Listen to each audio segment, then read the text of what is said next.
Hello, welcome to Buzz and Bark Animals. My name is Patricia, and today the topic is relaxation because my nervous system has been completely dysregulated lately, and I know a lot of other people's have been as well.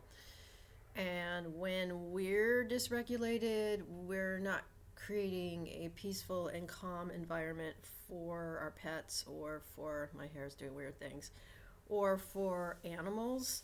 So that are in the around the household or on the street or wherever. And so we're putting out a really jagged energy field. And so we need to make efforts to relax ourselves, especially when we feel very sped up by like things happening so quickly and days going by quickly. And we're trying to fit all these things like I do. Like I try to fit all these things into a day. Now, I used to have an astrology channel on YouTube, and then I had this channel, and then I did some regular videos for Vimeo, and then I was blogging in several places, and this was impossible to keep that up because I tried to do it by day of the week, like on this day I'll do this, and then it just got to the point where I've had health issues and I've had to deal with that. And so I've had to change my routine and adapt to my energy levels and all these sorts of things.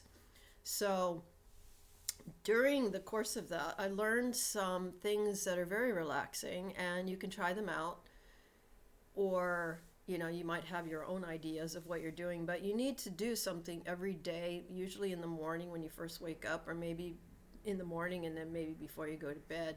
But you need to do things that you find relaxing and to get your mind off of like all the stuff, especially stuff that you have no control over, like things that are happening in the world, disasters, whatever it is, that is not directly affecting you. You're going to need to let go of that layer first. And then the next layer could be your immediate community, and then maybe your household. And then after that, it's your individual self, because the individual stuff is harder to let go of than the stuff that doesn't affect you directly. And so if we don't find a way to clear that out, what happens is we block our chakras, and then we can develop all kinds of, be ill at ease, and, our mental health, emotional health, physical health ends up suffering because of the blocked energy centers. Not just saying that that's the only reason that we have those, situations, but it does actually help a lot to have the meridians unblocked, with acupuncture. And, so that's one thing to do is energy healing. So, and this is not an ad just because I do Reiki. You can go to any Reiki practitioner out there, any acupuncturist or craniosacral or all the different types of energy healing. And it depends on like how high your stress levels are and whether your stress levels are caused by physical ailments that you already have, or if it's because of your environment, or, different things like that. So the first thing people would say is try to eliminate as many stressors from your environment as you possibly can, So with diet, try to eat, lower on, lower on the food chain. And also to, stay clear of processed foods as much as you can, because processed foods, I find, I'm not a medical practitioner, but I find that when I eat processed foods, I have a harder time regulating my emotions. I have a harder time regulating my energy levels and all these other things. There's, a lot of preservatives. There's probably too much salt. There's, a lot of weird MSG type, I don't know what it is exactly. I think it's some kind of sodium. But there's just a lot of things in processed foods that are, your body doesn't know what to do with it, right? So then you're stressing your physical body out. And then there's things that we have in our environment, like cleaning products, insecticides, herbicides, paints, all of these things. Can you, if you're working on projects and things like that, can you work with something that's more low VOC or no VOC if you're working with paints and varnishes and things like that for people who do that? Or whatever you're doing, can you use something less toxic? And that's going to be something. And then your home environment, is there a lot of mold, and all these things, because I find, and a lot of people have found, especially if you have anything like Lyme disease or long COVID or anything like that, is if there's toxins in your environment, like synthetic fragrances, mold, lots of dust, things like that, are going to trigger stress, right? It may not be emotional stress, it may not be mental stress, but it's still stress, and it's still going to create a situation where you're not able to relax and feel calm. And then again, when you're not relaxed and calm, then everybody else in that household, including your pets, is going to feel that frantic energy, and it can make them feel the same way. So they could just mirror back to you like, oh no, my dog or cat's got anxiety, or my cat's acting nervous, or whatever it is. You got to kind of look not at just yourself, but also your environment, and find ways that you can make your home more, peaceful. Another way is, and I don't do it because it's too complicated, but feng shui. If you could find somebody that does feng shui, and create, at least maybe in your office space, if you have an office, or maybe your bedroom, you don't have to do your whole home, but if you can just do a portion of it, that get that energy flow going. And the other thing too is, I hope that in the future we'll be living in round and dome-shaped houses, because I don't like squares. Like, I don't like being in rectangles or squares like I am right now, because energy will go and it will get crammed in the corners, and then it gets stuck in the corners and it can't move.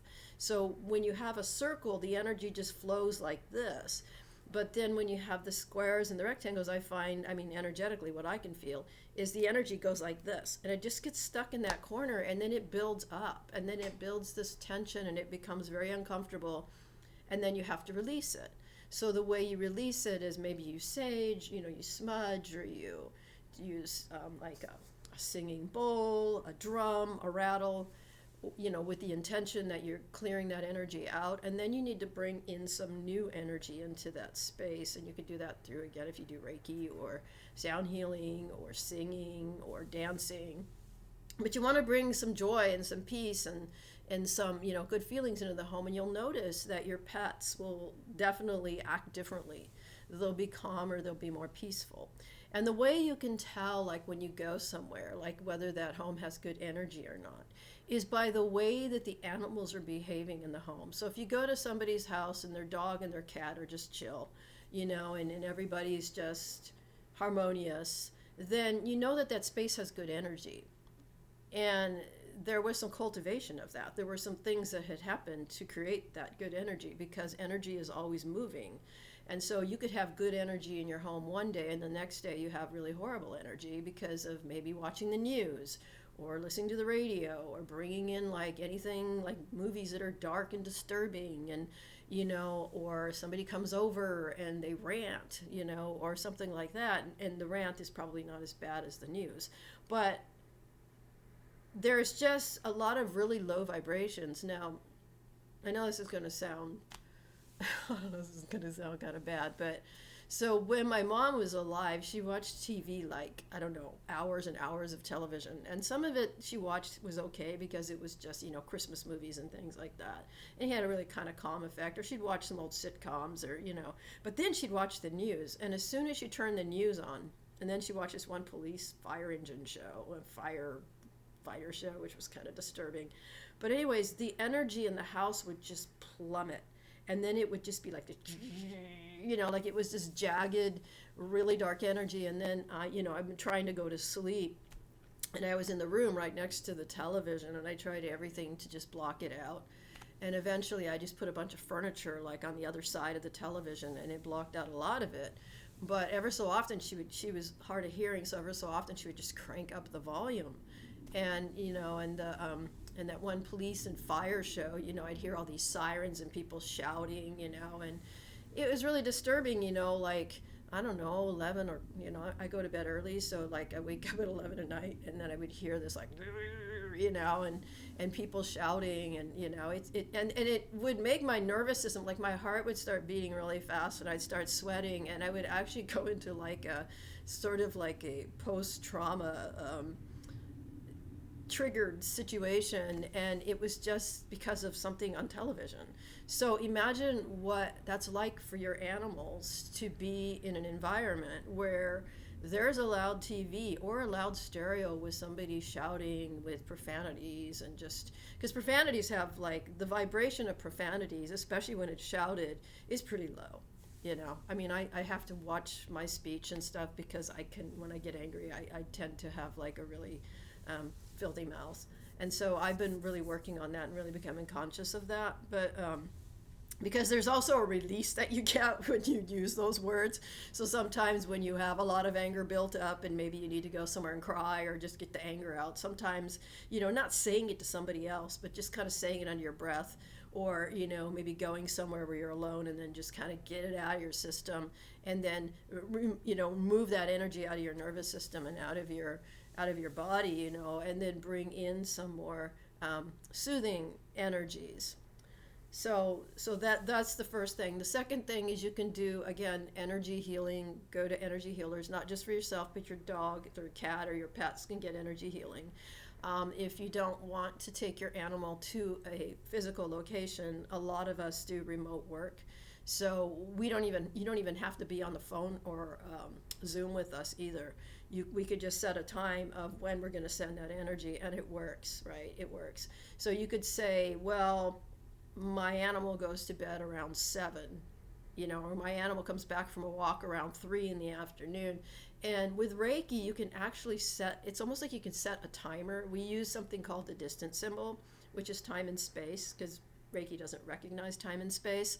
So we'll say, okay, so I could do the Reiki at 10 o'clock in the morning, and do the whole session, and then do the distance symbol and all the rest of that. And then at 3 o'clock, when that dog or cat or whatever animal is resting, that's when they'll receive the Reiki. So the Reiki will be sent for the best effect, the best time, and for the highest good. And so then it will do whatever it needs to do, and you will notice a difference. It may be subtle, it may be more profound. It also depends on what the issue is for the animal. Like if they're dealing with like a really traumatic situation, or a real, like a health issue or something like that, the Reiki's not going to like miraculously heal them. What the Reiki's going to do is it's going to add some comfort and some soothing energy, because they'll be dealing with so much energy coming at them that isn't soothing, and then it isn't comfortable. And they may have been to the vet that day or something, and it's very they don't like going to the vet. It's upsetting for them. And so the Reiki will calm that down, and it will help them let go of whatever they're feeling about that. Because some animals will carry a resentment for going to the vet or the groomer or whatever it is for a long time. Sometimes it's just to their next meal, and sometimes it could be for days. You could have a cat that decides to hide for the rest of the time, or a dog that just growls at you when you go near it.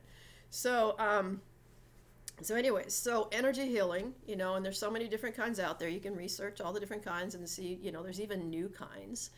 There's emotional freedom technique, which can fit into the energy healing. Okay, so the next one is forest bathing. And that's when and this works really well if you're taking a dog for a walk and you can go to a forested area, because then you're both sharing in that forest experience. But what you don't want to do is to bring you don't want to bring your phone.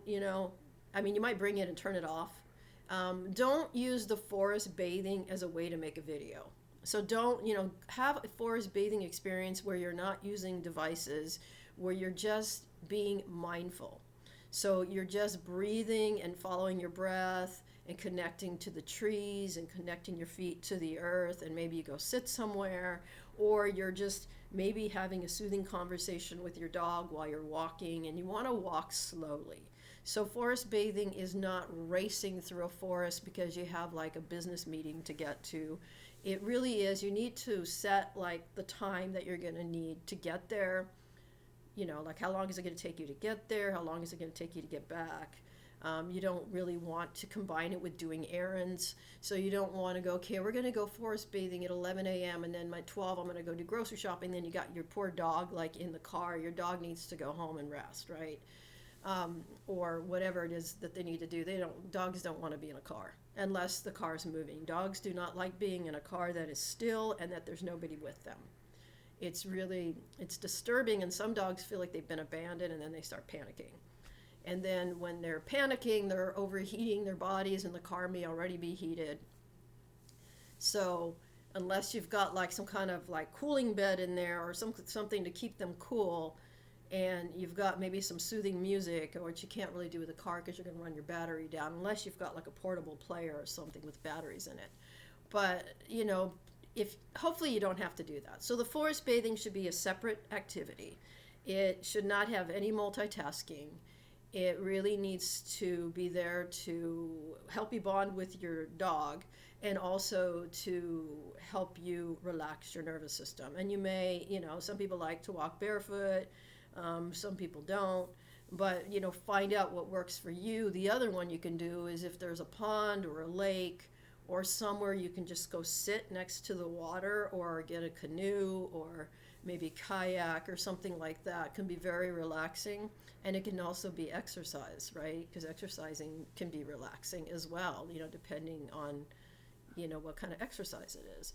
And then the next one is, do something like yoga or Tai Chi or Qigong. I mean, I've been doing Qigong, since April. I ended up freezing my shoulder, and it only lasted 3 days, and then I'm like better. But one of the things that helped me was, two things: three things: acupuncture, homeopathy, and Qigong. And within 3 days, I wasn't even able to like move my arm to the side. I could move it a little to the front and a little to the back, but I wasn't able to move it even away from my body. And it was really bad. And, the nurse that I talked to said, well, you may need to get cortisone shots and you need to do physical therapy. And they were like lining up all this stuff. And I was better in 3 days because I used energy healing, and I also used mindfulness meditation, which is the next one. So look for things that work for you, right? There's different kinds of mindfulness meditation. There's walking meditation. You can actually use the forest bathing as well. There's sit-down meditation, there's breath meditation, there's guided meditations. You can do it for 5 minutes, 10 minutes. If you're doing it for 5 minutes, do it throughout the day, several times. Don't just do it just 5 minutes for the whole day. So maybe do 5 minutes in the morning, 5 minutes in the middle of the day, and then 5 minutes at the end of the day. And what's going to happen is things are going to come up, right? Things that are stressing you out that you've been suppressing, it's going to come up. And you can let it go. You could say, okay, I don't want to, thank you for sharing, whatever you could say to it. But there'll be some things that are going to come up that you have to deal with in that moment. So you might be sitting, and then your knee starts just sharp, all of a sudden, a sharp sensation in your knee. And then you can, during the mindfulness meditation, and I have experimented with this, you could ask that sensation or your knee what it's trying to tell you. And it might just tell you that there is an emotion that is actually trapped there. And that emotion could go all the way back to your childhood, or it could go back to yesterday, or it could be from the same day. And so then what happens is you go into the emotion, you go into the feeling, but you don't hang on to it and you don't put a story on it. So there's one modality that works really well. I don't know if you call it a modality. It's the ancestral DNA clearing. It's John Newton. There's probably other people who do it as well. And he has something called Health Beyond Belief. And he has these calls where, people call in, and then he asks them, well, what's your issue? And then they'll say what their issue is. And he says, don't connect the story to it, because the story actually keeps you anchored in that. So then it's harder to heal or to resolve it. So then he'll ask them to feel a sensation in their body and to give a rating from 1 to 10. And then they'll say what it is. And then there'll be a belief that will come up. And then he'll do like all these forgiveness prayers and all. I don't know what else he's doing. Some kind of magic. It's not magic, but I mean, he's doing something behind the scenes. And he's connecting to source or God or creator or whatever, And he's releasing things. And so you'll hear like people with a really agitated voice, and they're in tears, at the beginning of their when they get called upon. And then at the end, like after the clearing, they'll be like almost like nothing happened, like they didn't have anything to begin with. They're just talking like more smoothly and more confidently, and it's pretty amazing to listen to. And I have joined those calls, and I have had some help for a lot of different things, and so I recommend that as well. So those are some suggestions of how you can relax. And of course, there's a whole bunch of other ones out there. There's tens, I think they're called tens units, which are like a little device that you listen to, and it helps your muscles to relax. Do you listen to it, or do you just plug? I don't know how you do it, but anyways, it helps your muscles relax. And then there's things, there's all these different electronic devices out there now. They're called wellness devices. They're not medical devices. They're wellness devices. And there's different places where you can buy them. And some of them have music, some of them have tones, but they have these different things. I did bring my tuning forks, which I'm going to use. I have some Fibonacci's and Solfeggio. So we're going to do a little session here to help us all relax. And I don't know if there'll be Reiki. It'll be Reiki infused, but I don't know if I'm going to actually be doing Reiki or if I'm just going to be doing the sounds. I'm just going to go with my intuition. But we're going to start with the metta prayer. And then I have some ocean sounds in the background here. And then I'm going to do the singing bowl. I'm going to do, actually, this is not going to be Reiki. It's going to be sound healing. But it's going to be sound healing for relaxation. And sometimes I can do the Reiki, but I think this time I really just want to focus on the sounds. And I might do some light language. It kind of depends, like if it bubbles up or not. I mean, I've been doing it a lot lately for myself. And it's funny because when I go for walks, sometimes I just do it under my breath because, you can't really, like, somebody walks by you and you're like, and they might think it's kind of strange. Not that it matters what people think, but, sometimes we might feel a little too vulnerable.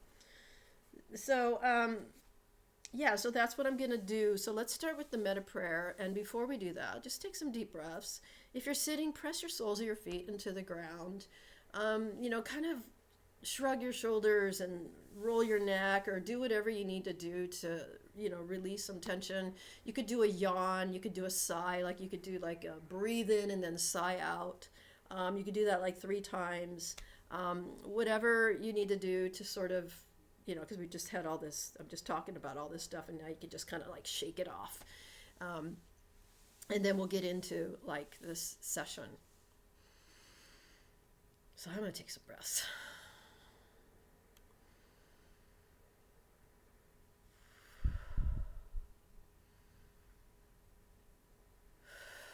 Okay. May we all be filled with loving kindness. May we all be peaceful. May we all be happy. May we all be well. May we be safe and protected. May we be loved and connected. And may we be free from suffering. May we all be filled with loving kindness. May we be peaceful. May we be happy. May we be well. May we be safe and protected. May we be loved and connected. And may we be free from suffering. May we all be filled with loving kindness. May we be peaceful. May we be happy. May we be well. May we be safe and protected, loved and connected, and free from all suffering. Sadhu, sadhu, sadhu. So let's start with the singing bowl.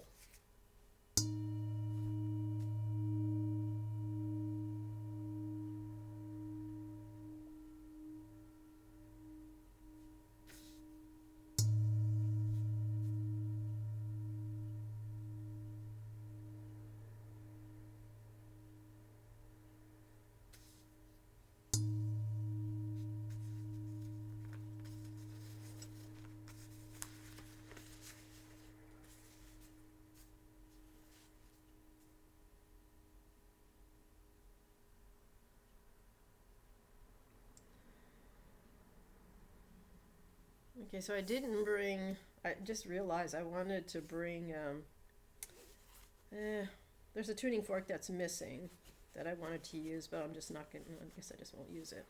So I'm going to do 528 with 852. Now, 528 is the miracle tone, and 852 is getting in touch with the higher consciousness. And so I'm going to be doing a lot of the higher consciousness and then some harmony here with the 639. And I also have the Fibonacci. So I'm going to start out with the Solfeggio. I'm going to play some flute because I don't want to do the Solfeggio right next to the Fibonacci because I think it'd be kind of strange.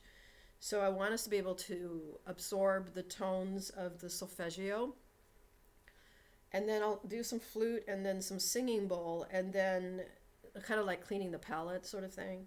And then I'm going to do the Fibonacci, but I'm going to do the very high end of the Fibonacci. So the divas and the elementals, the angels, and then the higher self, so that we can be in contact with guidance, right? So that when we're going through the course of the day, that guidance is going to protect us. It's going to say, don't go down this street, there's too much drama, or go listen to some music, go for a walk. They'll tell you what to eat, like, because you can ask your guidance. You could say, well, what are some good foods for me to eat right now? What does my body need?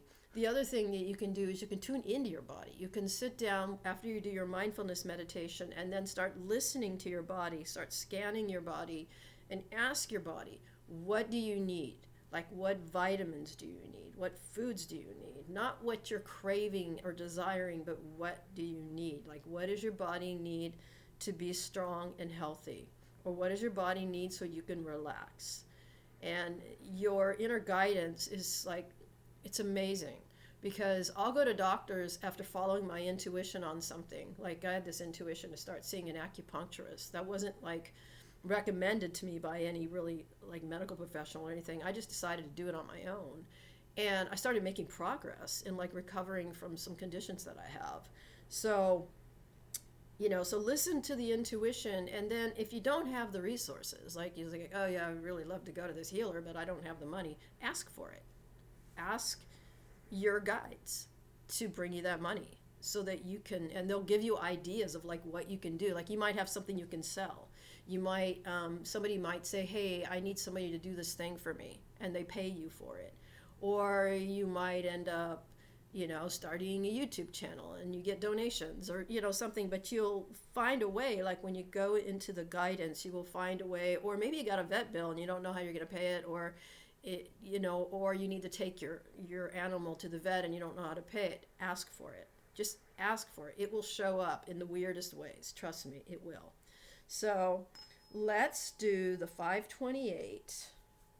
Actually, I'm going to do the singing bowl again, and then I'm going to get into the tuning fork. So what I'm going to do is I'm going to do the 528 and the 852, which is the God energy, the crown, and also the miracle tone.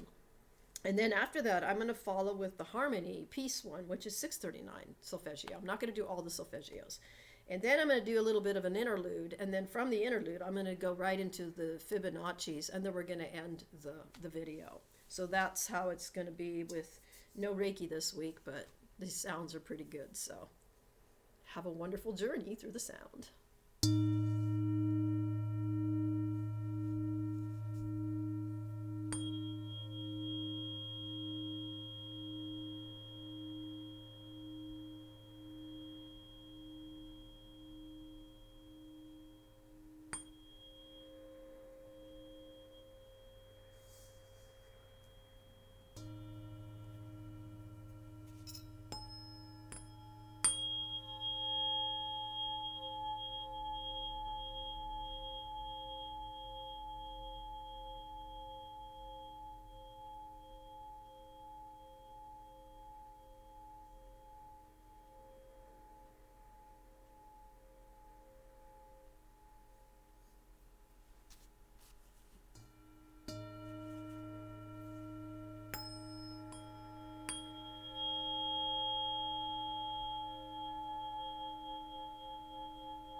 Tekatoko chiktakamara. Rikatotikitokopara. Rikatokuite my no sikachikatakopara koto.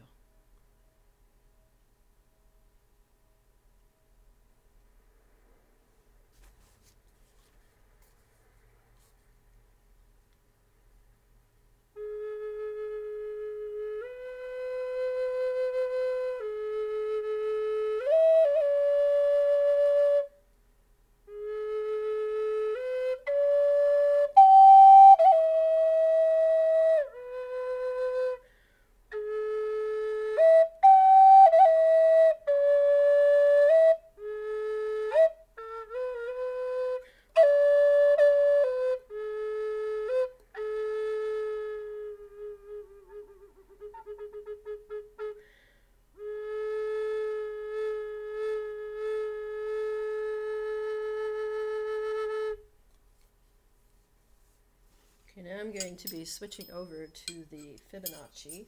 Now give me a moment here, I have to get them ready.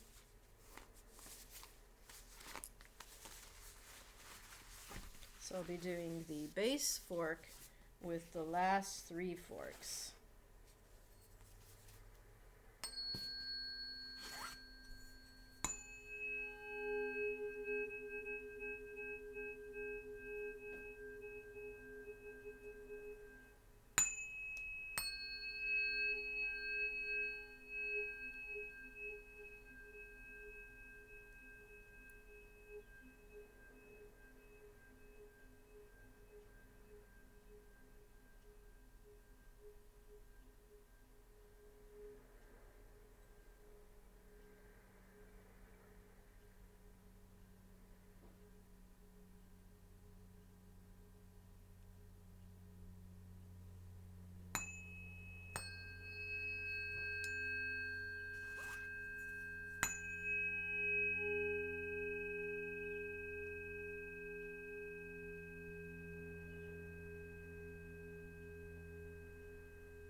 Okay, that will be the end of our session. Remember to drink a glass of water and leave some water out for your pets. If it's purified water, even better. I'm gonna let you go, and remember to like, share, comment, and subscribe, and see you next week. Have a wonderful week bonding with you and your pet.